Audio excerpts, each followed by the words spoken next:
Le clash entre Léo Messi et Wout Weghorst a fait le tour du monde, mais il y aurait une raison à ce craquage de la Pulga. Restez bien connectés, on vous explique tout ça dans un instant. Foot.fr, fournisseur officiel de football.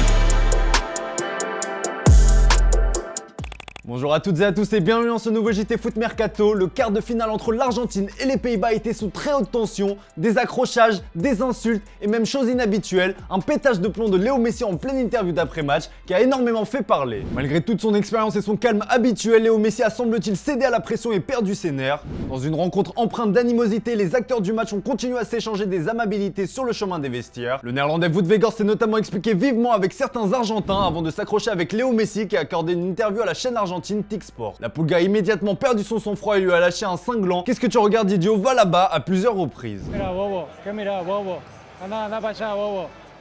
La star du PSG a ensuite expliqué son craquage à la chaîne de télé argentine. Le 19, depuis qu'il est entré en jeu, il a commencé à nous provoquer, à nous bousculer, à nous dire des choses. Je respecte tout le monde, j'aime qu'il me respecte aussi, a-t-il lâché. Wout Weghorst s'est dit déçu de l'attitude de la Pulga, expliquant même que Léo Messi aurait eu des propos irrespectueux en espagnol à son égard. Mais selon José Alvarez, journaliste de l'émission El Chiringuito, c'est l'attaquant néerlandais qui aurait proféré des insultes en premier, ce qui expliquerait le pétage de plomb de Léo Messi. Une version qui contredit celle donnée par le journaliste argentin Esteban Edul, qui assistait à la scène aux premières loges. La colère de Messi concernait surtout la séance de tir au but quand les Hollandais importunaient les Argentins. Le 19 attendait dans le tunnel, il se rapproche de Messi et lui demande son maillot. C'est à partir de là que Léo a commencé à se chauffer. Le joueur hollandais ne comprenait pas, il s'est arrêté et Messi l'insultait. Il insultait bien plus avant le début de l'interview, durant laquelle il était un peu plus calme. Léo ne m'a calculé à aucun moment pendant l'interview, a-t-il confié lors d'un entretien accordé au journal Olé. Une scène rarissime de la part de Léo Messi.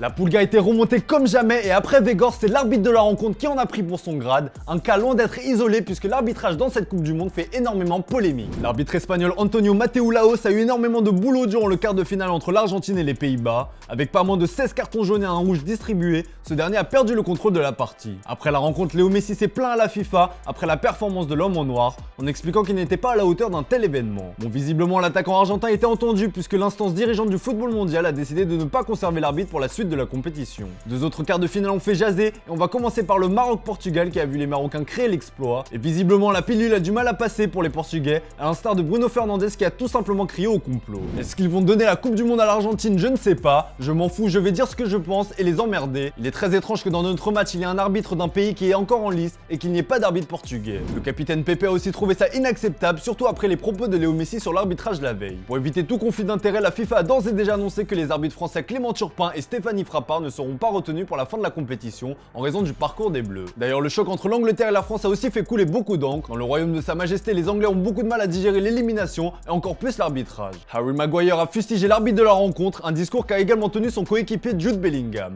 Ce n'était pas super si je suis honnête, tout le monde peut avoir un mauvais match joueur et arbitre, ils n'étaient pas là où ils auraient dû être aujourd'hui en termes de niveau pour un match comme celui-ci, a-t-il lâché.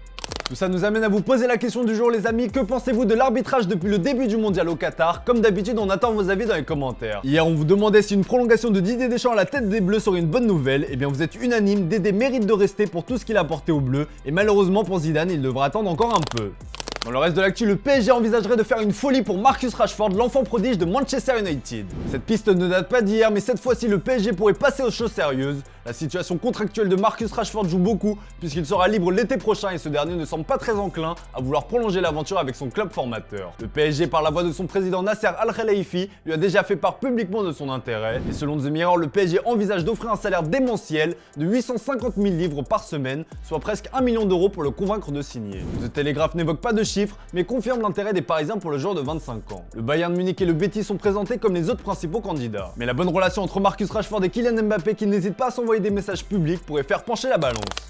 Allez, comme d'hab les amis, on se quitte avec l'image du jour et durant ce mondial, de nombreux prestigieux records sont tombés chez les Bleus. Giroud meilleur buteur, Griezmann meilleur passeur et Lloris le joueur le plus capé. Je vous laisse voir les images avec les deux derniers qui ont reçu un maillot spécial pour l'occasion. Quant à moi, je vous souhaite une excellente soirée. On se dit à demain pour un nouveau JT sur Foot Mercato.